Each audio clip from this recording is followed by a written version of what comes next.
सगळ्यात मोठी बातमी मुंबई ईस्ट वेस्टमध्ये. म्हणजे अमेरिकेनं भारताला सर्वात मोठा दिलासा दिलाय. अमेरिकेनं भारतावर लादण्यात आलेल्या टॅरिफमध्ये घट केली आहे. टॅरिफ 25% वरून 18% आणण्यात आले. भारत आता रशियाकडून नव्हे तर व्हेनेझुएलाकडून तेल खरेदी करणार असल्याचा दावा ट्रम्प यांनी केलाय. दरम्यान काही वेळापूर्वीच पंतप्रधान नरेंद्र मोदी आणि डोनाल्ड ट्रम्प यांच्यात फोनवरून चर्चा झाली आणि त्या दोघांमध्ये विविध राजकीय विषयांवर चर्चाही झाल्याची माहिती भारतीय दूतावासाकडून देण्यात आली होती.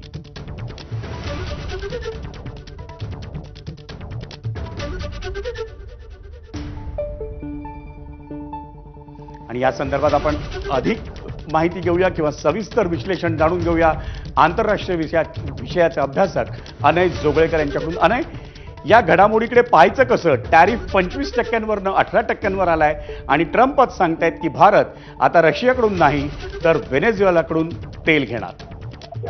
नाही, अजून ही गोष्ट स्पष्ट व्हायची की टॅरिफ 25%वरनं 18%पर्यंत आलाय का 50%वरनं 18%पर्यंत आलाय. कारण भारतावर एक तर 25% आयात कर होता आणि रशियाकडनं तेल घेतो म्हणून ऍडिशनल 25% आयात कर होता.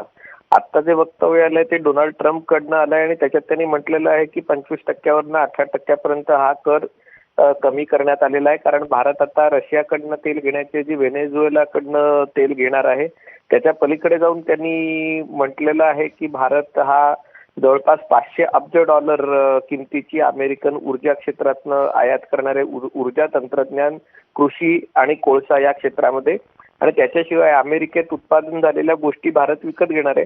आता ते सगळं ट्रम्प यांच्या स्टाईलला साजेसं आहे की स्वतःच आपण ट्रूथ सोशल मीडियावर किंवा अन्यत्र या गोष्टी घोषित करायच्या. मी अजून भारताच्या परराष्ट्र मंत्रालयाची प्रतिक्रिया येण्याची वाट बघतोय. त्यांच्या ट्विटर हँडलवर याच गोष्टीकडे कशा पद्धतीने बघितलं जात आहे हे पाहणं औत्सुक्याचं ठरेल. पण जर ही गोष्ट झाली असेल तर ही निश्चितच दिलासा देणारी आहे. कारण अमेरिका हा भारताचा सगळ्यात मोठा व्यापारी भागीदार होता. एक देश म्हणून युरोपीय महासंघाशी व्यापार जास्त असला तरी आणि भारताच्या निर्यातीतला सगळ्यात मोठा वाटा अमेरिकेला होतो आणि त्यामुळे जर हे कर कमी झाले असतील तर भारताच्या अनेक क्षेत्रांसाठी, खास करून ज्याच्यामध्ये लेबर इंटेन्सिव्ह क्षेत्र आहेत, त्याच्यासाठी ही चांगली बातमी आहे. धन्यवाद अनय या सविस्तर विश्लेषणाबद्दल.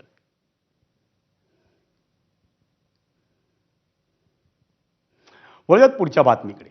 मुंबई महापालिका निवडणुकीच्या निकालाला तब्बल 17 दिवस